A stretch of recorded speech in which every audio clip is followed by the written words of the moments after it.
दिया। एक इमेजिन करो, आज आप फेसबुक पर एक सरकार की कुछ नीतियों के खिलाफ एक पोस्ट डालते हैं और अचानक आपके घर में पुलिस आती है और आपको अटक करके ले जाती है और आप पर देशद्रोही का आरोप लगता है। ऐसा ही हालत कुछ 1975 साल में हुई थी जब इंदिरा गांधी ने इमरजेंसी लगाई थी। जय हिंद मेरे दोस्तों, मैं हूं मास मंगलवेड़े। जब इंदिरा गांधी के खिलाफ केस के अंदर कोर्ट के अंदर केस चली थी और उन पर 6 साल का प्रतिबंध लगाया था, तब इंदिरा गांधी ने राष्ट्रपति के साथ मिलकर इमरजेंसी का ऐलान किया था और अपने मूलभूत अधिकारों पर पाबंदी लगाई थी और लाखों लोग जेल के अंदर घुसे गए थे। ये उस वक्त के हालात थे जब इंदिरा गांधी ने इमरजेंसी लगाई थी। ये सिर्फ जनता के लिए नहीं था, ये सिर्फ इंदिरा गांधी जी की कुर्सी के बचाने के खातिर था।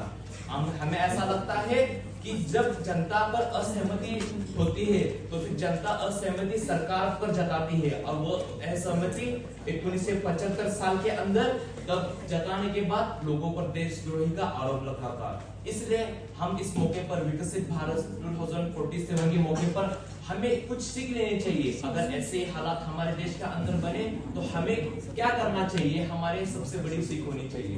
तो सबसे पहले हमें अपने मूलभूत अधिकारों का पता होना चाहिए, जैसे कि इंडिपेंडेंट मीडिया और हमारे फंडामेंटल राइट, इसका हमें पता होना चाहिए ताकि हम हर एक से सवाल कर सके और सवाल करना ये नागरिकों की जिम्मेदारी है। और दूसरी बात, इससे हमें सबसे बड़ी सीख क्या मिलती है, जब आपातकाल के अतीत की घड़ी एक घटना नहीं है बल्कि यह एक भविष्य के लिए चेतावनी भी है।